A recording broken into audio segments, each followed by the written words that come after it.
ഭഗവാൻ ശ്രീ ഗുരുവായൂരപ്പൻ്റെ തെക്കുവേത്തപ്പൻ്റെ കഥകൾ കേൾക്കാൻ ഏറ്റവും താല്പര്യമുള്ള ആൾ മഹാദേവൻ തന്നെയാണ്. വൈഷ്ണവാന മഹം ശംഭു. വൈഷ്ണവന്മാരിൽ ശ്രേഷ്ഠനായിട്ടുള്ള ആൾ ശൃംഗവൃത്തദേവനാണെന്നാണ് ഭാഗവതം പറയുന്നത്. അപ്പോൾ ഭഗവാന്റെ കഥകൾ ഈ ഉടുരയിൽ നിന്ന് കേൾക്കണമെന്ന് തീരുമാനിച്ചത് ഭഗവാൻ ശൃംഗവൃത്തദേവൻ തന്നെയാണ്. അപ്പോൾ ആ ഭഗവാന്റെ കഥകൾ ഈ പുണ്യഭൂമിയിൽ ഇരുന്ന് പറയാനായിട്ട് സാധിച്ചത് കൊടുങ്ങല്ലൂരമ്മ എന്നോ ശൃംഗവൃത്തദേവനെന്നോ തൃക്കളേടത്തപ്പനെന്നോ ഗുരുവായൂരപ്പനെന്നോ തിരുവഞ്ചിക്കുളത്തപ്പനെന്നോ പല പേരുകൾ പറയാം. ഏകം സത്യപ്ര ബഹുധാ വദന്തി. ഒന്നിനെ പലതായിട്ട് പറയുന്നു. ഒരേ ഒരു വസ്തുവിനെ തന്നെയാണ് പലതായിട്ട് പറയുന്നത്. ഉപാസകാന കാര്യാർത്ഥം ബ്രഹ്മണോ രൂപകൽപ്പന എന്ന് ശ്രീരാമ പൂർവ്വതാപന്റെ ഉപനിഷത്ത് പറയും. ഒന്നിനെ തന്നെയാണ് പലതായിട്ട് പറയുന്നത്. എന്തിനാ പല രൂപം കൽപ്പിച്ചത്? ബഹുജനം പല വിധം. എല്ലാവരുടെയും വാസന ഒരുപോലെയല്ല, എല്ലാവരുടെയും താല്പര്യം ഒരുപോലെയല്ല, എല്ലാവരുടെയും ആ മനസ്ഥിതി ഒരുപോലെയല്ല. അപ്പോൾ ഓരോരുത്തർക്ക് ഉപാസിക്കാൻ പാകത്തിന് ഏത് രൂപമാണോ സ്വീകരിക്കേണ്ടത് ഭഗവാൻ ആ രൂപത്തിനെ സ്വീകരിക്കുന്നു. അത്രയേ ഉള്ളൂ. വേറെ വേറെ വേറെ വേറെ എന്ന ഭാവം നമ്മളെപ്പോലെയുള്ള മനുഷ്യർക്കേ ഉള്ളൂ. ഈശ്വരന്മാർക്ക് ആ വ്യത്യാസമില്ല. അതുകൊണ്ട് ദക്ഷയാഗത്തില് ഗുരുവായൂരപ്പൻ വന്നിട്ട് പറയും, ത്രയാണാം ഏകഭാവാന യോ ന പശ്യതി വൈഭിത. ഞങ്ങൾ മൂന്നല്ല, ഒന്ന് തന്നെയാണ് എന്ന് മനസ്സിലാക്കുന്നവൻ സശാന്തി അധിഗച്ഛതി. അവനാണ് ശാന്തിയെ പ്രാപിക്കുന്നത്. പുള്ളി ദ്വൈതഭാവം, ഭേദഭാവം, ഭിന്നഭാവം നമ്മുടെ മനുഷ്യരുടെ മനസ്സിന്റെ വികല്പം കൊണ്ടാണ്, വൈകല്യം കൊണ്ടാണ്. കാരണം നമ്മുടെ മനസ്സിനകത്ത് 3 ഗുണങ്ങളുണ്ടെന്ന്. സത്വഗുണം, രജോ ഗുണം, തമോ ഗുണം. ത്രിഗുണാത്മികമാണ് ലോകത്തിലെല്ലാം. അത് നമ്മുടെ മനസ്സിലേക്ക് ബാധിക്കും. അപ്പൊ നമ്മുടെ മനസ്സ് ത്രിഗുണാത്മികമാവുമ്പോൾ നമുക്ക് വികല്പം ഉണ്ടാവും, ഭേദബുദ്ധി ഉണ്ടാവും, സത്വഗുണം ഉണ്ടാവും, രജോ ഗുണം ഉണ്ടാവും, തമോ ഗുണം ഉണ്ടാവും. എന്താണ് സത്വഗുണം? വിദ്വാൻമാര്, അറിവുള്ളവര്, പൂർവികര്, നമ്മുടെ ഋഷിമാര് ശ്രേഷ്ഠം, നല്ലത് എന്ന് പറഞ്ഞതാണ് സത്വഗുണം. എന്താണ് തമോ ഗുണം? അതേ വിദ്വാൻമാര്, അതേ ഋഷിമാര് നികൃഷ്ടം, ചീത്ത എന്ന് പറഞ്ഞത് തമോ ഗുണം. ഇതിന് രണ്ടിന്റെ മധ്യത്തിലുള്ളത്, ഉപേക്ഷാഭാവത്തിലുള്ളത്, അത് ചെയ്യാതിരിക്കുകയാണ് നല്ലത് എന്ന ഉപേക്ഷാഭാവം, അതാണ് രജോ ഗുണം എന്ന് പറയുക. ഈ രജോ ഗുണവും തമോ ഗുണവും രണ്ടും നന്നല്ല. രജസ്തമോ ഗുണങ്ങളെ പൂർണ്ണമായിട്ട് നമുക്ക് മനസ്സിൽ നിന്ന് നീക്കം ചെയ്യാൻ സാധിക്കണം. അതിന് സത്വഗുണത്തിനെ ഉപയോഗിക്കണം. ഇതാണ് ഏകാദശ സ്കന്ധത്തില് ഹംസാവതാരത്തിന് തൊട്ടു മുമ്പ് ഭഗവാൻ ഉദ്ധവനോട് പറയും, ഈ ത്രിഗുണങ്ങളുള്ളതിൽ രജസ്തമോ ഗുണങ്ങളെ സത്വഗുണം കൊണ്ട് ഇല്ലാതാക്കണം. അപ്പൊ സത്വഗുണം മാത്രമാവും. ആ സത്വഗുണത്തിനെയും ഉപേക്ഷിച്ചു ഉദ്ധവ. സത്വഗുണം ഉപേക്ഷിച്ചാലോ അത് നിർഗുണമാവും. മത്സ്ഥാനത്ത് നിർഗുണം. അങ്ങനെയാണ് ഭഗവാന്റെ സ്ഥാനത്തേക്ക് എത്തുക. ഇതാണ് മഹാബലിയുടെ കയ്യിൽ നിന്ന് 3 അടി മണ്ണ് എന്ന രീതിയിൽ ഭഗവാൻ സ്വീകരിച്ചു എന്ന് പറഞ്ഞത്. മഹാബലി ആരാ? നമ്മൾ ഓരോരുത്തരും ജീവാത്മാക്കൾ. ത്രിഗുണാത്മികമായ ജീവാത്മാവിൻ്റെ ത്രിഗുണങ്ങളെ ഇല്ലാതാക്കി നിർഗുണാവസ്ഥയിലേക്ക് എത്തിച്ചു എന്നതാണ് മഹാബലി ചരിതം വാമനാവതാരം പറയുക. അല്ലാണ്ട് പാതാളത്തിലേക്ക് ചവിട്ടി താഴ്ത്തി എന്നല്ല. പാതാളത്തിലേക്ക് ചവിട്ടി താഴ്ത്തിയതല്ല വാസ്തവത്തിൽ. ഈ ഒരു 3 ഗുണങ്ങളെ ഇല്ലാതാക്കി എന്നുള്ളതാണ് വാസ്തവം. അപ്പൊ നമ്മുടെ മനസ്സിനകത്തുള്ള ഈ 3 ഗുണങ്ങളെ ഇല്ലാതാക്കണം. ഈ 3 ഗുണങ്ങൾ ഉള്ളത് കൊണ്ടാണ് നമുക്ക് അഹംബോധം വരുന്നത്, മമതാബോധം വരുന്നത്. ഈ അഹംബോധവും മമതാബോധവും ഇല്ലാതാവണം എന്നുണ്ടെങ്കിൽ അപ്പോൾ മാത്രമേ മനസ്സ് ശുദ്ധമാവുള്ളൂ. അതാണ് കാർഷികത്തില് ഭഗവാൻ അമ്മയോട് പറഞ്ഞു കൊടുത്തത്, അഹം മമാഭിമാനൈ കാമലോഭാജപർമലൈ വീതം യഥാ മനഃശുദ്ധം അദുഃഖം അസുഖം സമം. നമുക്ക് സുഖവും ദുഃഖവും രണ്ടും ഇല്ലാത്ത ഒരവസ്ഥയുണ്ട്. അത്യന്ത ഉപരകര്യത്ര ദുഃഖസ്യ സുഖസ്യ. അതാണ് ആനന്ദാവസ്ഥ എന്ന് പറയുന്നത്. നമ്മുടെ മനസ്സിനകത്ത് ഈ 3 ഗുണങ്ങളുള്ള കാലത്തോളം ആനന്ദാവസ്ഥ നമുക്കുണ്ടാവില്ല. ആനന്ദാവസ്ഥ നമുക്കുണ്ടാവില്ല.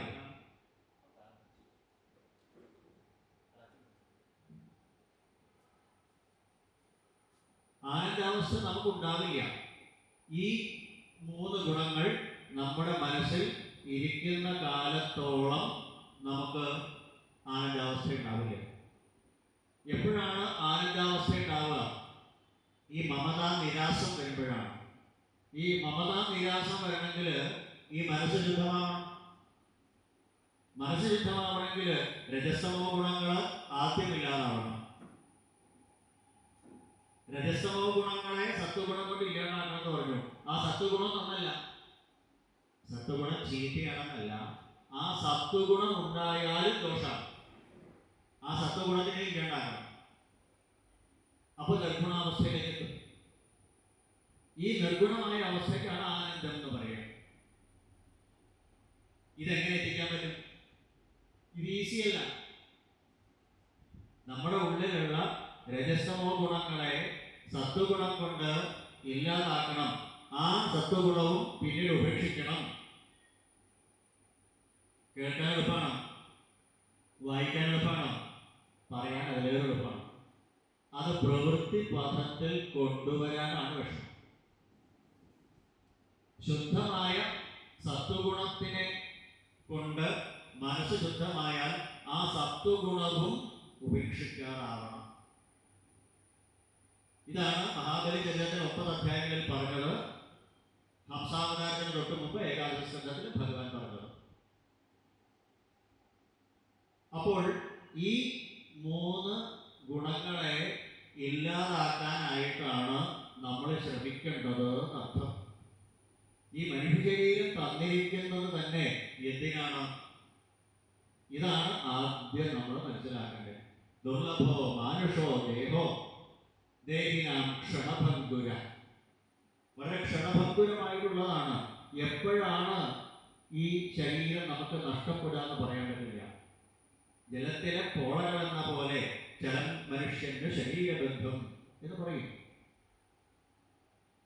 നീർപ്പോളം പൊട്ടുന്ന നേരം വേണ്ടു. ആ നീർപ്പോളം പൊട്ടുന്ന നേരത്തില് ഈ ശരീരം വേർപെടുന്നതിന് മുൻപ്, നമുക്ക് നഷ്ടപ്പെടുന്നതിന് മുമ്പ് ഭർതൃഹരി എന്ന് പറയും, യാവൽ സ്വസ്ഥമിതം ശരീരം അരുജം. ഈ ശരീരം സ്വസ്ഥമായിട്ടിരിക്കുമ്പോൾ, രോഗങ്ങളില്ലാതിരിക്കുമ്പോൾ, ആരോഗ്യാവസ്ഥയിലിരിക്കുമ്പോൾ, അപ്പോഴാണ് ഈ മനുഷ്യ ശരീരത്തിനെ നമ്മൾ ഉപയോഗിക്കേണ്ടത്. എന്തിനു വേണ്ടിയിട്ട്? അതാണ് നമ്മൾ മനസ്സിലാക്കേണ്ടത്. ദുർലഭോ മാനുഷോ ദേഹോ. വളരെ ദുർലഭമായിട്ടാണ് കിട്ടുക. അനേക ജന്മജന്മാന്തരങ്ങൾക്ക് ശേഷം സുഹൃതത്തിന്റെ ആധിക്യം കൊണ്ട് മനുഷ്യന്റെ ജന്മം കിട്ടി. ലബ്ധ്വ സുദുർലഭമിലും ബഹുസംഭവന്തേ മനുഷ്യം. വളരെ ദുർലഭമായിട്ട് അനേക ജന്മങ്ങൾക്ക് ശേഷം സുഹൃതത്തിന്റെ ആധിക്യം കൊണ്ട് അർത്ഥം, പുരുഷാർത്ഥങ്ങളെ നേടാൻ സാധിക്കുന്നതായ മനുഷ്യ ശരീരം കിട്ടി. അർത്ഥമാണ്, പുരുഷാർത്ഥങ്ങളെ നേടാൻ സഹായിക്കുന്നതാണ്. ധർമ്മം, അർത്ഥം, കാമം, മോക്ഷം. ഈ 4 പുരുഷാർത്ഥങ്ങളില് മോക്ഷം എന്ന് പറയുന്ന പരമപുരുഷാർത്ഥത്തിനെയാണ് ഒരു പുരുഷാർത്ഥത്തിനെയാണ് നമ്മൾ നേടാൻ ശ്രമിക്കേണ്ടത് എന്നർത്ഥം. ബാക്കിയെല്ലാം അനിത്യമാണ്. നിത്യമായതെന്ത്? അത് മോക്ഷം. അപ്പോൾ ഈ ശരീരം കൊണ്ട് നമ്മൾ നേടേണ്ടത് ഈ മോക്ഷത്തിനെയാണ്. തത്രാപി മോക്ഷ ഏവാർത്ഥ ആത്യന്തിക തൈഷ്യതേ. ആ മോക്ഷത്തിനെയാണ് നേടേണ്ടത്. എന്താ ഈ മോക്ഷം എന്ന് പറഞ്ഞാൽ, മുക്തി എന്ന് പറഞ്ഞാൽ? നമുക്കൊരു തെറ്റിദ്ധാരണയുണ്ട്, ഈ ശരീരത്തിനെ ഉപേക്ഷിക്കലാണ്, മരണമാണ് മോക്ഷം എന്ന് പറയുന്നത്. മരണമല്ല മോക്ഷം. മരിച്ചാലും മോക്ഷം കിട്ടാത്തവരുണ്ട്. എന്നാൽ ജീവിച്ചിരിക്കുമ്പോൾ തന്നെ മോക്ഷം കിട്ടിയവരുണ്ട്. ശ്രീരാമകൃഷ്ണ പരമഹംസദേവനെ പോലെ, രമണ മഹർഷിയെ പോലെ, വിവേകാനന്ദനെ പോലെ ഒക്കെ ഉള്ള ആൾക്കാരെ അവർ ജീവൻ മുക്തന്മാരെന്നാ പറയുക. ജീവിച്ചിരിക്കുമ്പോൾ തന്നെ മുക്താവസ്ഥയിലേക്ക് എത്തിയിട്ടുണ്ടാവും. ഈ ത്രിഗുണങ്ങളെ അതിജീവിച്ചവരാണ് അവർ. ആ ത്രിഗുണങ്ങളെ അതിജീവിക്കുമ്പോൾ ആനന്ദാവസ്ഥയിലേക്ക് എത്തും. അതുകൊണ്ടാണ് വിവേകം കൊണ്ട് ആനന്ദനായവനെന്ന് പറഞ്ഞത്. ആ വിവേകത്തിനാണ് ഉപയോഗിക്കേണ്ടത്. ആനന്ദാവസ്ഥയിലേക്ക് എത്താൻ വിവേകത്തിനെ ഉപയോഗിക്കുമ്പോൾ നമ്മളൊക്കെ വിവേകാനന്ദന്മാരാവും. നമുക്ക് ആനന്ദം എന്ന അവസ്ഥ എന്താണെന്ന് അറിയില്ല. എന്താ കാരണം? സുഖവും ദുഃഖവും രണ്ടിലേതെങ്കിലും ഒന്നേ ഉള്ളൂ നമുക്ക്. അസത്തുക്കളായിരിക്കുന്ന ഇന്ദ്രിയങ്ങളുടെ പ്രലോഭനം കൊണ്ട് എനിക്ക് ദുഃഖം അനുഭവിക്കണോ എന്ന് ദേവഭൂതി കപിലവാസുദേവനോട് പറഞ്ഞത് തന്നെ കാര്യം. അവിടെ നമ്മൾ വിവേകം ഉപയോഗിക്കണില്ല. എന്താണ് വിധി, എന്താണ് നിഷേധം, എന്താണ് ധർമ്മം, എന്താണ് അധർമ്മം, ഇത് തിരിച്ചറിയാൻ പറ്റണം. ഭഗവാന് ഈ രൂപത്തിനെ ഉപേക്ഷിക്കാറായപ്പോ, ഉദ്ധവൻ ശരണാഗതി പ്രാപിച്ചപ്പോ ഉദ്ധവനോട് ഭഗവാൻ പറഞ്ഞത്, ത്വന്തു സർവം പരിത്യജ്യ സ്നേഹം സ്വജനബന്ധുഷു മൈ അവശ്യമനഃസമ്യക് സമദ്രം വിചരസ്വകാമ.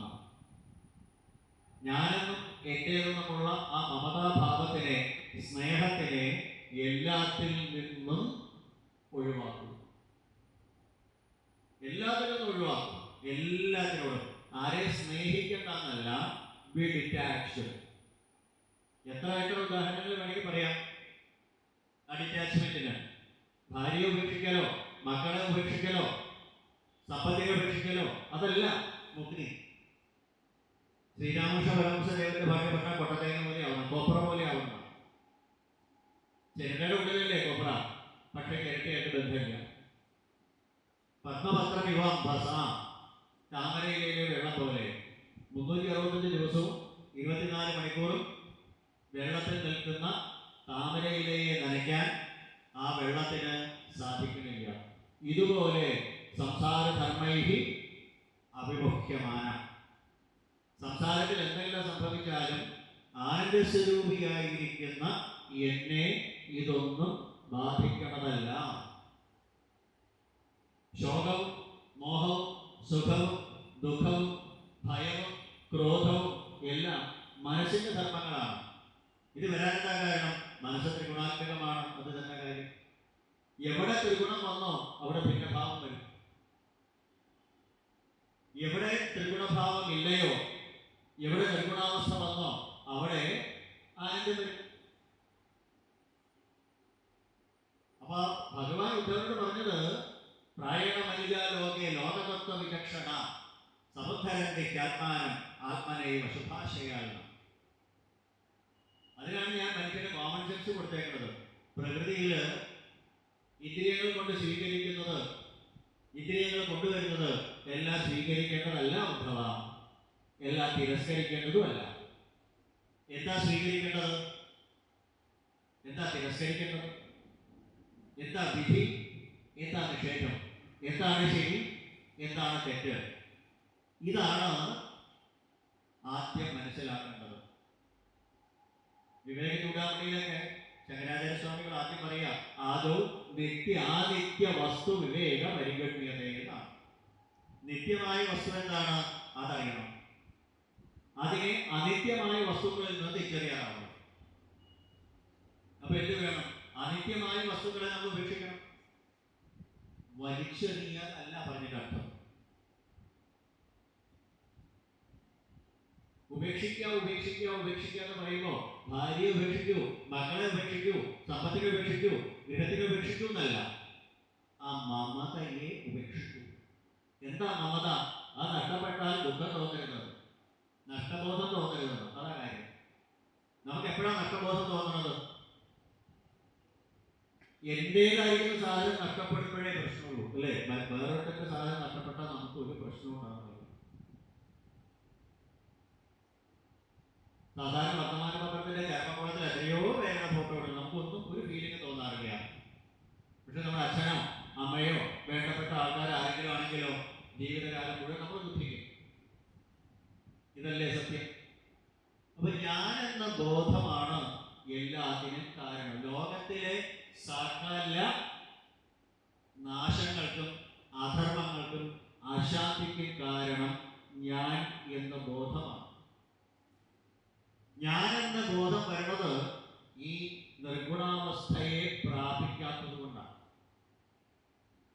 ഈ ത്രിഗുണാത്മികമായ മനസ്സിനെ നിർഗുണാവസ്ഥയിൽ ഉയർത്തിക്കഴിഞ്ഞാൽ പിന്നെ ഞാൻ ഇല്ല, നാം എന്നേ ഉള്ളൂ.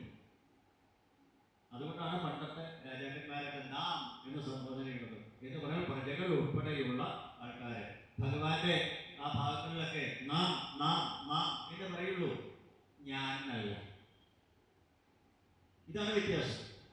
അപ്പൊ നമ്മൾ എന്ന ഭാവം, ഈ ഒരു ഏകീകൃത ഭാവം വരണം. അതിനാണ് ആനന്ദം എന്ന് പറയാം, അതാണ് മുക്താവസ്ഥ എന്ന് പറയാം. മോക്ഷം, കൈവല്യം, ആനന്ദം എന്നൊക്കെ പറയുന്നതിൻ്റെ അവസ്ഥാവിശേഷം ഇതാണ്.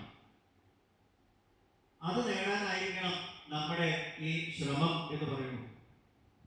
മാനുഷ്യം സർവഭൂതാന ഭക്തി മുക്തി ആലയം ശുഭം. ഈ മനുഷ്യന്റെ ശരീരമാണ് ഏറ്റവും ശ്രേഷ്ഠമായിട്ടുള്ളത്. കാരണം കണ്ണുകൾ കൊണ്ട് ഭഗവാനെ കാണാം, ചെവി കൊണ്ട് കേൾക്കാം, നാവ് കൊണ്ട് സ്തുതിക്കാം, മനസ്സുകൊണ്ട് സ്മരിക്കാം, കൈകൾ കൊണ്ട് കൂപ്പാം, കാലുകൾ കൊണ്ട് പ്രദക്ഷിണം വയ്ക്കാം, ശിരസ് കൊണ്ട് നമസ്കരിക്കാം. വേറെ ഏതെങ്കിലും ജീവികൾക്ക് ഇത് സാധിക്കണ്ടോ? അതുകൊണ്ട് ഈ മനുഷ്യന്റെ ജന്മമാണ് ഏറ്റവും ശ്രേഷ്ഠമായിട്ടുള്ളത്. അപ്പൊ ആദോ നിത്യാദിത്യ വസ്തു വിവേക പരിഗണ്യതേ. നിത്യമായ ചൈതന്യം, മാറാത്തതായ ചൈതന്യം, നശിക്കാത്തതായ ചൈതന്യം, ശ്രുതിയില്ലാത്ത ചൈതന്യം. ശ്രുതിയില്ലാത്തത് ഒന്നേ ഉള്ളൂ, അച്യുതൻ, ഭഗവാൻ മാത്രം. ശ്രുതിയില്ലാത്തതുകൊണ്ടാണ് അച്യുതൻ എന്ന് പറയുന്നത്. അപ്പൊ ശ്രുതിയില്ലാത്തതായ ആ ചൈതന്യത്തിനെ മനസ്സിലാക്കിയിട്ട് ബാക്കിയെല്ലാം ത്രിഗുണാത്മികമാണ്. ശ്രുതിയില്ലാത്തതെന്തോ അത് നിർഗുണം, ശ്രുതിയുള്ളതെന്തോ അതൊക്കെ ത്രിഗുണാത്മികം. ത്രിഗുണാത്മികമായതൊക്കെ നശിക്കും, എന്നാൽ നിർഗുണമായതെന്തോ അതിനെ നാശമില്ല. അപ്പൊ നമ്മൾ അറിയേണ്ടത് മനോബുദ്ധ്യഹങ്കാര ചിത്താദിനാഹം ന ശ്രോത്രജിഹ്വേ ന ഘ്രാണനേത്രേ എന്നൊക്കെ ആചാര്യസ്വാമികൾ പറഞ്ഞതുപോലെ ശരീരമല്ല, മനസ്സല്ല, ഇന്ദ്രിയങ്ങളല്ല, എല്ലാത്തിനെയും നിരസിച്ചിട്ട് പിന്നെ ഉള്ളത് ചുതിയില്ലാത്തതായ ആ ശിവാനന്ദരൂപ ശിവോഹം ശിവോഹം സദാനന്ദ സ്വരൂപനായിട്ടിരിക്കുന്ന ശിവനാണ് ഞാൻ എന്ന ബോധം. ആ ശിവനാണ് ശിവോഹം ശിവോഹം എന്നുള്ള ബോധമാണ് യഥാർത്ഥത്തിൽ മുക്തി. ആ മുക്തിക്ക് എന്ത് വേണം? ഭാഗവതം പറയും, ഭക്തി ഏകൈവ മുക്തിക. ഭക്തി ഒന്നുകൊണ്ട് മാത്രമേ മുക്തിയിലേക്ക് പോവാനായിട്ട് സാധിക്കുള്ളൂ. വേറെ ഒരു വസ്തു കൊണ്ടും നമുക്ക് മുക്തിയിലേക്ക് എത്താൻ പറ്റില്ല. മറ്റു പല കഴിവുകളോ വിദ്യാഭ്യാസമോ ജ്ഞാനമോ ബുദ്ധിയോ സമ്പത്തോ എന്തെല്ലാം വന്നാലും ശരി, എന്തെല്ലാം ഉണ്ടായാലും ശരി, നമുക്ക് അഹങ്കാരം വരും. പക്ഷേ മനസ്സ് ശുദ്ധമാക്കണമെങ്കിൽ ഏതസ്മാത് അപരം കിഞ്ചിൽ മനഃശുദ്ധി ന വിദ്യതേ. വേറെ ഒന്നുകൊണ്ടും മനസ്സ് നമ്മുടെ ശുദ്ധമാകുക. അതാണ് ഭാഗവത മഹാത്മ്യം പറഞ്ഞത്.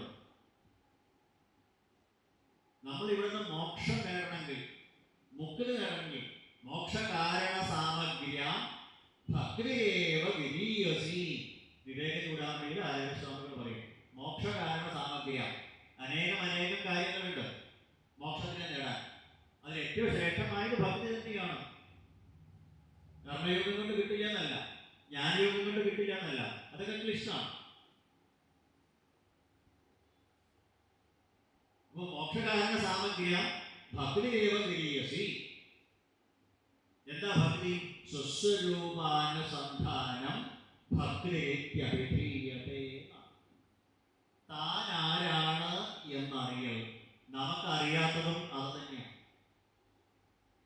നമ്മൾ ഭക്തി ഉണ്ടെന്ന് പറയണു, ക്ഷേത്രത്തിൽ വരണു, പലതരത്തിലുള്ള പ്രവൃത്തികൾ ചെയ്യണു, അതൊന്നുമല്ല ഭക്തി എന്നാണ്.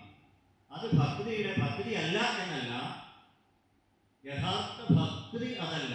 അതൊക്കെ ഭക്തിയുടെ പ്രിലിമിനറി സ്റ്റേജാണ്. നമ്മുടെ ഭാഷ പറഞ്ഞാൽ LKG. നമ്മൾ ക്ഷേത്രത്തിൽ വരണു, പ്രദക്ഷിണം വയ്ക്കണു, നമസ്കരിക്കണു, പ്രസാദം സ്വീകരിക്കണു, വഴിപാടുകൾ വയ്ക്കണു, ഒക്കെ വേണം. പക്ഷെ അവിടെ നിൽക്കരുത്. അത് പ്രാകൃത ഭക്തി എന്നാ പറയാം. ആ പ്രാകൃത ഭക്തിയിൽ നിന്ന് മധ്യമ ഭക്തിയിലേക്ക് ഉയരണം. മധ്യമ ഭക്തിയിൽ നിന്ന് ഉത്തമ ഭക്തിയിലേക്ക് ഉയരണം. അപ്പൊ ഭക്തി കൊണ്ട് മാത്രമേ ഈ മമത നിരാസം ഇല്ലാതാക്കാൻ പറ്റുള്ളൂ. എൻ്റെ എന്ന് പറയുമ്പോഴാണ് മമത വരിക. എൻ്റെ എന്നുള്ളതിന് പകരം എല്ലാം ഭഗവാന്റെ ആണെങ്കിലും വാസ്തവത്തിൽ നമ്മൾ പലപ്പോഴും പറയാറുണ്ട് എൻ്റെ എന്ന് പറയുന്ന എന്തെങ്കിലും സാധനമുണ്ടോ? സിമ്പിളായിട്ട് ചിന്തിച്ചാൽ മതി. എൻ്റെ എന്ന് പറഞ്ഞാൽ നമ്മൾ പറയുന്നത് കേൾക്കണം, നമ്മുടെ നിയന്ത്രണത്തിലാവണം. നമ്മുടെ ശരീരം പോലും നമ്മുടെ നിയന്ത്രണത്തിലാണ്. ചിന്തിച്ചു നോക്കൂ. സംശയമുണ്ട് 5 മിനിറ്റ് മൂക്ക് പോലും പിടിച്ചാൽ മതി. 5 മിനിറ്റ് ഒന്നും വേണ്ടി വരില്ല. അപ്പോ ഇതല്ല, നമ്മുടെ ശരീരം പോലും നമ്മുടെ ഇന്ദ്രിയങ്ങൾ പോലും നമ്മൾ പറഞ്ഞാൽ കേൾക്കില്ല, നമ്മുടെ സ്വാധീനത്തിലല്ല. അപ്പോൾ അതൊക്കെ താൽക്കാലികമായിരിക്കുന്ന സുഖങ്ങൾ മാത്രമാണ്. അതാണ് നേരത്തെ പറഞ്ഞ് നിത്യാനിത്യ വസ്തു വിവേക പരിഗണ്യതേ. ഈ മനുഷ്യ ശരീരം കിട്ടിക്കഴിഞ്ഞാൽ എന്താണ് നമ്മൾ നേടേണ്ടതായിട്ടുള്ളത്? മുക്തിയാണ്.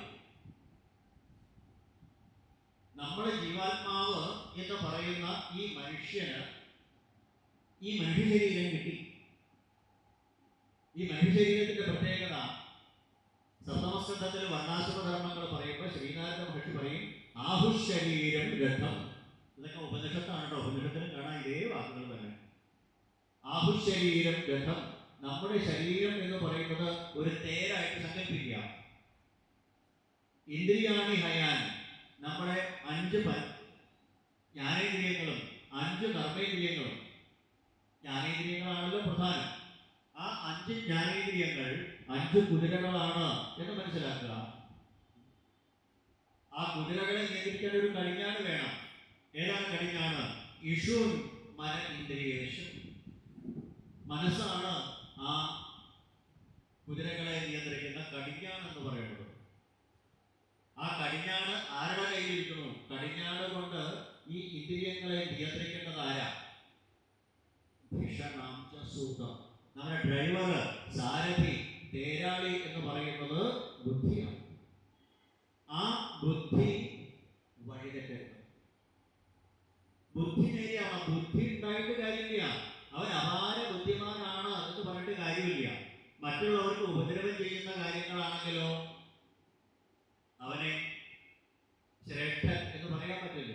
ബുദ്ധി ഉണ്ടായാൽ പോരാ. ശിവമാർഗ പ്രണയതാരം. അത് ശിവന്റെ മാർഗത്തിലേക്ക് എത്തണം. ശിവമായ മാർഗത്തിൽ സഞ്ചരിക്കണം. അപ്പൊ ബുദ്ധി നേരെയാവണം. അതിനെന്താ വേണ്ടത്? ധിയോയോന്ന പ്രചോദയാൽ. ധിഷണയെ പ്രചോദിപ്പിക്കണേ എന്ന ഗായത്രി മന്ത്രം ജപിക്കുക. അങ്ങനെ ധിഷണയെ പ്രചോദിപ്പിച്ചാലാണ് ശരി ഏതാണ്, തെറ്റേതാണ്, ധർമ്മം ഏതാണ്, അധർമ്മം ഏതാണ് എന്ന് നമുക്ക് തിരിച്ചറിയാൻ പറ്റുക. പക്ഷേ നമ്മളാകുന്ന മനുഷ്യജീവികൾ വികാരജീവികളാണ്. വിവേകത്തിനെ വികാരം കീഴടക്കും പലപ്പോഴും. പലപ്പോഴുമല്ല, 90% അങ്ങനെയാണ്. ദിലീദേവിക്ക് സന്ധ്യാസമയത്ത് വേണ്ടാത്തത് തോന്നിയില്ലേ? വരാഹാവതാരത്തിന് തൊട്ട് മുമ്പ് കാണാം, സന്ധ്യാസമുൽപാദന കഷ്ടവും. സന്ധ്യാസമയത്ത് ലൈംഗിക വാഞ്ച വന്ന് ഗർഭാധാനം ചെയ്യണമെന്ന് കശ്യപ പ്രജാപതിയോട് ബലമായിട്ട് പ്രാപിച്ചതിന്റെ ഫലമായിട്ടാണ് അതിദുഷ്ടന്മാരായ 2 സന്താനങ്ങൾ ഉണ്ടായത്. കാര്യം കഴിഞ്ഞപ്പോഴാണ് വിധിക്ക് വേണ്ടാത്ത തോന്നിയത്. അപ്പൊ വികാരം എന്നത് വിവേകത്തിനെ കീഴടക്കും. ഇതാണ് നമുക്ക് സംഭവിക്കുന്നത് പലപ്പോഴും. ത്രിഗുണാത്മികമായ ആ മനസ്സ്, ബുദ്ധി, അഹങ്കാരം, ചിത്തം, ഇതാണ് 4 അന്ധകരണ വൃത്തികൾ. അതിൽ 4 പൊതുവായിട്ട് നമ്മൾ മനസ്സെന്ന് പറയുന്നത് മാത്രം. അപ്പോൾ ആ വിവേകം ഉപയോഗിച്ച് നമ്മൾ ഈ 5 കുതിരകളെ നിയന്ത്രിക്കണം. ആവശ്യമില്ലാത്തത് കാണരുത്, ആവശ്യമില്ലാത്തത് കേൾക്കരുത്, ആവശ്യമില്ലാത്തത് പറയരുത്. ഇതൊക്കെ ശങ്കരാചാര്യ സ്വാമികൾ എത്ര ഭംഗിയായിട്ട് നമുക്ക് പറഞ്ഞതെന്നറിയോ? 24 ഗുരുക്കന്മാരെ പറ്റി പറയുമ്പോൾ ഈയാമ്പാലയുടെ കണ്ണാണ് അതിന് പ്രശ്നം ഉണ്ടാക്കിയത്. തീയിൽ കണ്ടപ്പോൾ തിന്നാനുള്ളതെന്ന് വിചാരിച്ച് വരണു, ചിറകരിക്ക് പോകണു. മാനിന് ചെവിയാ പ്രശ്നം ഉണ്ടാക്കിയത്. ഗ്രാമഗീതം കേട്ട് ചെവി ഒട്ടപ്പിടിച്ച് നിൽക്കുമ്പോൾ വേടന്മാർ വലഞ്ഞു പിടിക്കുന്നു, അതിന്റെ കഥ കഴിക്കുന്നു. വണ്ടിന് മൂക്കാണ് പ്രശ്നമുണ്ടായത്. കൈതക്കാട്ടിലേക്ക് വാസന കൊണ്ട് പറഞ്ഞു ചെല്ലണു, ചിറക് കീറി അത് നശിക്കുന്നു. മത്സ്യത്തിന് നാവാണ് പ്രശ്നമുണ്ടാക്കിയത്. തിന്നാനുള്ള സാധനമാണെന്ന് കേട്ട് കൊത്തുമ്പോൾ കുളത്തിൽ പിടിച്ച് ജീവൻ നഷ്ടപ്പെടുന്നു. കൊമ്പനാനയ്ക്ക് തൊക്കാണ് പ്രശ്നമുണ്ടാക്കിയത്. പിടിയാനുമാണ് സ്പർശത്തിന് കൊതിച്ചിട്ട് വാരിക്കുഴിയിൽ വീണാൽ പിന്നെ ഒരിക്കലും ചങ്ങലകൾ മാറുന്നില്ല. ഇങ്ങനെ ഓരോ ജീവിക്കും ഓരോ അവയവം സ്ട്രോങ് ആയി. അപ്പൊ അവരുടെ ജന്മം നശിച്ചു. ശബ്ദാദിഭി പഞ്ചഭിരേവ പഞ്ചത്വമാപു സഗുണേന ബദ്ധ. ആ ഗുണങ്ങൾ ഉള്ളത് കൊണ്ട് അവർക്ക് പറ്റിയത്. കുരങ്ക, മാതങ്ക, പതങ്ക, ഭൃംഗ, മീന, 5 എണ്ണം. ഓരോ ഇന്ത്യ സ്ട്രോങ് ആയപ്പോ 5 എണ്ണത്തിന്റെ കാറ്റ് പോയി. നര പഞ്ചഭിരഞ്ചിതയ്ക്കും. നമ്മളാകുന്ന മനുഷ്യരുടെ ഏതാ മോശം? 5 ഇന്ദ്രിയങ്ങളും സ്ട്രോങ് അല്ലേ? അപ്പൊ പിന്നെ നമ്മുടെ ഗതി എന്താണെന്നാണ് ചോദിച്ചത്. അപ്പൊ എന്ത് വേണം? ഈ 5 ഇന്ദ്രിയങ്ങളെ മനസ്സാകുന്ന കടിഞ്ഞാണ് കൊണ്ട് ബുദ്ധിയാകുന്ന തേരാളി നേരെ നയിക്കണം. നോചൽ പ്രമത്തമസേന്ദ്രിയവാജിസോദ നിത്വത്പഥം വിഷയ ദസ്യുഷു നിക്ഷിപന്തി. ഡ്രൈവർക്ക് വഴി തെറ്റിയാൽ ഏതെങ്കിലും ഒരു കാട്ടുമുക്കിൽ ചെന്ന് സാമൂഹ്യ വിരുദ്ധരുടെ കയ്യിൽ ചെന്ന് പെടും. അവര് നമ്മുടെ വാച്ച്, മൊബൈല്, പേഴ്സ്, മാല, മോതിരം എല്ലാം അപഹരിച്ച് പൊട്ടക്കിണറ്റിലേക്ക് തള്ളിയിടും. ഇത് തന്നെയാ ഭാഗവതം പറഞ്ഞത്. സംസാരകൂപ ഒരു മൃത്യുഭയക്ഷിതം. സംസാരമാകുന്ന പൊട്ടക്കിണറ്റിലേക്ക് തള്ളിയിടും. അപ്പോൾ വിവേകിയായ ഒരുത്തൻ എന്താ ചെയ്യേണ്ടത്? ഒരു മനുഷ്യന് വേണ്ടത് 3 ഗുണങ്ങളാണെന്നാണ് വിവേക ചൂടാമണിയിൽ ആചാര്യസ്വാമികൾ പറയാം. ആദ്യം വേണ്ടത് മനുഷ്യത്വം, രണ്ടാമത്തേത് വേണ്ടത് മുമുക്ഷത്വം, മൂന്നാമത്തേത് മഹാപുരുഷ സംശയത്വം. എന്താണ് മനുഷ്യത്വം? നേരത്തെ പറഞ്ഞത് തന്നെ. വിധി ഏതാണ്, നിഷേധം ഏതാണ് എന്ന് തിരിച്ചറിയാനുള്ള ആ കഴിവ്. ഏതാണ് നല്ലത്, ഏതാണ് ചീത്ത, എന്താണ് ധർമ്മം, എന്താണ് അധർമ്മം, എന്താണ് വിധി, എന്താണ് നിഷേധം, ഡൂസ് ആൻഡ് ഡോൺസ്. ഇത് തിരിച്ചറിയാൻ കഴിയുന്നവരെയാണ് മനുഷ്യന് പറയാം. മനനം ചെയ്യാൻ കഴിവുള്ളവരെയാണ് മനുഷ്യൻ പറയാം. മുനിയാണ് മനുഷ്യൻ. അപ്പോൾ വിവേകം ഉപയോഗിച്ച് മനസ്സിലാക്കണം എന്താണ് ശരി, എന്താണ് തെറ്റ്. അതാണ് മനുഷ്യത്വം എന്ന് പറയുന്നത്. വിവേകം ഉപയോഗിക്കുമ്പോൾ നമുക്ക് മനസ്സിലാവും ഇത് തെറ്റാണ്, ഇത് ശരിയാണ്. അപ്പൊ ശരിയായിരിക്കുന്ന വഴിയിലൂടെ പോകണം. പിന്നെ പിന്നെ മുമുക്ഷുത്വമാണ്. എന്താണ് മുമുക്ഷുത്വം? മോക്തും ഇച്ഛ മുമുക്ഷത. ഈ ക്ലേശങ്ങളിൽ നിന്ന്, ഈ ദ്വൈതാവസ്ഥയിൽ നിന്ന് നമുക്ക് നമ്മളാകുന്ന ജീവാത്മാക്കൾക്ക് ആനന്ദാവസ്ഥയിലേക്ക് എത്താൻ പറ്റണം. ആനന്ദാവസ്ഥയിലേക്ക് എത്താന്ന് പറഞ്ഞാൽ ഏണിപ്പിടി വെച്ച് കയറുമൊന്നും വേണ്ട. തൻ്റെ ഉള്ളിൽ തന്നെ ഉണ്ട് ഈ ആനന്ദം. ഇത് തിരിച്ചറിയേ വേണ്ടു. ഇന്നത്തെ മനുഷ്യന്റെ ഏറ്റവും നല്ല ഉദാഹരണം എന്താണെന്നറിയോ? കസ്തൂരിമാനാണ്. കസ്തൂരിമാനിന്റെ ശരീരത്തിന്റെ ഉള്ളിലൊരു ഗ്ലാൻഡ് ഉണ്ട്. ആ ഗ്ലാൻഡ് പൊട്ടിയിട്ടാണ് ഈ കസ്തൂരിയുടെ സുഗന്ധം എല്ലാ ദിക്കിലേക്കും പരരുക. ഈ ഗ്ലാൻഡ് പൊട്ടിയിട്ട് സുഗന്ധം വരുമ്പോൾ ഈ കസ്തൂരിമാൻ ഓടി നടക്കത്ര ലോകം മുഴുവൻ. എവിടുന്നാ ഈ സുഗന്ധം വരണേ, എവിടുന്നാ ഈ സുഗന്ധം വരണേ? അതിനറിഞ്ഞൂടാ അതിന്റെ ഹെരിയാണ് എന്ന് പറഞ്ഞ പോലെ തന്നിൽ താനായിട്ട് വിളങ്ങുന്ന ആ സ്വരൂപത്തിനെ അറിയൽ, സ്വസ്വരൂപാനുസന്ധാനം. അതാണ് ഭക്തി എന്ന് പറയാം. ഞാൻ ആര് എന്ന് മനസ്സിലാക്കുക. അതാണ് മോക്ഷം. മോക്തും ഇച്ഛ മുമുക്ഷത. അതിനെന്താ വേണ്ടത്? മഹാപുരുഷ സംശ്രയത്വം. മഹാപുരുഷന്മാരെ, സജ്ജനങ്ങളെ, ഭഗവാന്റെ കഥകൾ പറയുന്നവരെ, കേൾക്കുന്നവരെ, ഉപാസിക്കുന്നവരെ, ആസ്വദിക്കുന്നവരെ ആശ്രയിക്കുക. ഭഗവാന്റെ കഥകളെ നിരന്തരം സ്മരിച്ചുകൊണ്ടിരിക്കുന്നവന് ഭഗവാന്റെ കഥകളിൽ മാത്രമേ താല്പര്യം ഉണ്ടാവുള്ളൂ. ലൗകികമായിട്ടുള്ള കാര്യങ്ങളിൽ താല്പര്യം ഉണ്ടാകും. ഇപ്പൊ സുദാമാവിന് വിശപ്പും ദാഹം പോലും അറിഞ്ഞിരുന്നില്ല. കാരണം ഭഗവാന്റെ ചിന്ത ഉള്ളിലേക്ക് വന്നാൽ അവന് വിശപ്പും ദാഹം ഉണ്ടാവില്ല. ഷഡൂർമികൾ അവനെ ബാധിക്കുന്നില്ല. കാരണം അവൻ ലോകബാഹ്യനായിട്ട് നടക്കുന്നു. ഈ ദേഹത്തിനുള്ള ബോധം വരുമ്പോഴാണ് നമുക്ക് വിശപ്പ് ദാഹം എന്ന് പറയാം. നമ്മൾ സാധാരണ പറയാറില്ലേ, ഒരു കൊച്ചുകുട്ടിയാണെങ്കിലും അല്ലെങ്കിൽ ഒരു വൃദ്ധനാണെങ്കിലും അവനവന് ഇൻട്രസ്റ്റ് ഉള്ള കാര്യങ്ങളിൽ ഒഴുകിയിരിക്കാനും സമയം കൊണ്ടറിയില്ല. ഊണ് കഴിക്കണ്ടേ എന്ന് പറഞ്ഞ് ചോദിക്കുമ്പോഴാണ് ഊണ് കഴിക്കണം. ബ്രേക്ക്ഫാസ്റ്റ് കഴിക്കണ്ടേ എന്ന് പറയുമ്പോഴാണ് കുറച്ച് കഴിഞ്ഞിട്ട് ആവാം എന്ന് പറയും. എന്താ കാരണം? അതിനാണ് ഇൻട്രസ്റ്റ്.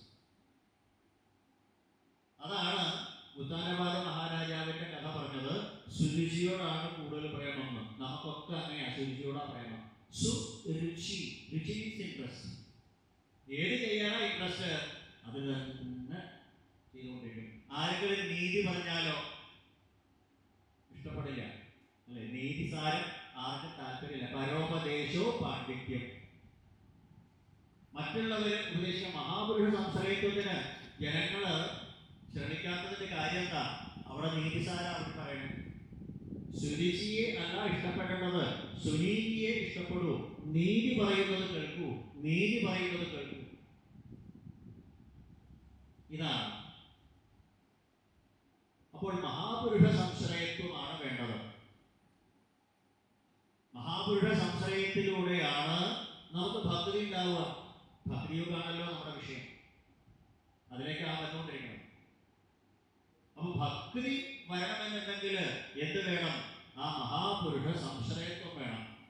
മഹാപുരുഷന്മാരെ, സജ്ജനങ്ങളെ, ഭഗവാന്റെ കഥകളെ പറയുന്നവര്, കേൾക്കുന്നവര്, അനുസരിക്കുന്നവര്, ആസ്വദിക്കുന്നവര്, അനുഭവിക്കുന്നവര്, ഭഗവാന്റെ ലോകത്തിൽ തന്നെ മുഴുകി നടക്കുന്ന ആൾക്കാരെയാണ് സജ്ജനങ്ങൾ എന്ന് പറയും. ആ സജ്ജനങ്ങളുമായിട്ട് സമ്പർക്കം വന്നാലോ മുല്ലപ്പൂമ്പൊടി ഏറ്റുകിടക്കും കല്ലിനുമുണ്ടാം ഒരു സൗരഭ്യം എന്ന് പറഞ്ഞതുപോലെയാ നമുക്കും ആ ഭാവം വരും. സത്സംഗത്വേ നിസ്സംഗത്വം. ആചാര്യസ്വാമികൾ പറഞ്ഞു, സജ്ജന സംസർഗം വരുമ്പോ മറ്റൊന്നിനോട് സംഘം തോന്നില്ല. ഈ സജ്ജന സംസർഗം വരാത്തത് കൊണ്ടാണ് നമുക്ക് മറ്റുള്ള വസ്തുക്കളോടോ വ്യക്തികളോടോ സംഘം വരണത്. ഏഷോഹം, ഇത് ഞാൻ, അന്യോയം, ഇത് അവൻ എന്നുള്ള ഭേദഭാവം വരുന്നത് എപ്പോഴാണ്? സജ്ജന സംസർഗം വരാത്തത് കൊണ്ടാണ്. സജ്ജന സംസർഗം വന്നാൽ മറ്റ് സംഘങ്ങളൊക്കെ ഇല്ലാണ്ടാവും. ഇരുട്ടും വെളിച്ചവും പോലെയാണ്. വെളിച്ചം വന്നാൽ ഇരുട്ടില്ലാണ്ടാവില്ല. ഇരുട്ട് എന്നൊരു സാധനം ഇല്ല വാസ്തവത്തിൽ. എന്താ ഇരുട്ട്? വെളിച്ചമില്ലാത്ത അവസ്ഥയ്ക്കാണ് ഇരുട്ട് എന്ന് പറയാം. വെളിച്ചം മാത്രമേ സത്യമുള്ളൂ. ബ്ലാക്ക് ആൻഡ് വൈറ്റ് നമ്മൾ പറയും, ബ്ലാക്ക് എന്ന് പറഞ്ഞൊരു സാധനമില്ല, വൈറ്റ് മാത്രമേ ഉള്ളൂ. ഇതുപോലെ എപ്പോഴാണോ നമുക്ക് സജ്ജന സംസർഗം ഉണ്ടാവുന്നത്, സജ്ജന സംസർഗം വരുമ്പോൾ മറ്റു സംഘങ്ങളൊക്കെ നമ്മൾ ഒഴിവാക്കും. ഇതൊക്കെ നശിക്കുന്നതാണ്, നശിക്കുന്നതാണ്, നശിക്കുന്നതാണ്, നശിക്കുന്നതാണ്. അതുകൊണ്ട് ഭഗവാൻ ഉദ്ധവനോട് പറഞ്ഞു, ന രോധയതി മാം യോഗോ ന ധർമ്മം സംഘമേവച ന സ്വാധ്യായ തപസ്യാഗോ നെൽക്കാപൂർന്ന ദക്ഷിണ. സാഖ്യമോ ധർമ്മമോ കർമ്മമോ തപസ്സോ യജ്ഞമോ വ്രതമോ ഒന്നും യഥാവരുന്ധേ സത്സംഗ, സത്സംഗം പോലെ എന്നെ വശീകരിക്കണതില്ല ഉദ്ധവ. കാരണം സജ്ജന സംസർഗം വരുമ്പോ മറ്റുള്ള എല്ലാത്തിനോടുമുള്ള സംഘം ഇല്ലാണ്ടാവും. അതെന്താ? സജ്ജന സംസർഗത്തിലൂടെ മനസ്സിലാവും ഇതിലൊന്നും ഒരു കഥയില്ല. സിമ്പിളായിട്ട് ചിന്തിച്ചാൽ മതി. നശിക്കുന്ന വസ്തുക്കളോട് നമുക്ക് ആർക്കെങ്കിലും താല്പര്യമുണ്ടോ? ഒരു ചെരുപ്പ് മേടിക്കാൻ വിചാരിക്കുക, നമ്മൾ ഏതാ മേടിക്കുക? ബെസ്റ്റ് ക്വാളിറ്റി ഏതാണോ ആ ചെരുപ്പ്. വില കുറഞ്ഞ ചെരുപ്പ് ഉത്സവകാലത്ത് 20 ചെരുപ്പ് എന്ന് പറഞ്ഞ കൂട്ടം വീട്ടുണ്ടാവും. നമ്മൾ മേടിക്കാൻ പറ്റില്ല, അത് മേടിക്കണ്ടോ, അത് വേറെ പൊട്ടും. നല്ല ബ്രാൻഡിന്റെ മേടിക്കും. എന്താ കാരണം? അത് കൂടുതൽ കാലം ഈട് നിൽക്കും.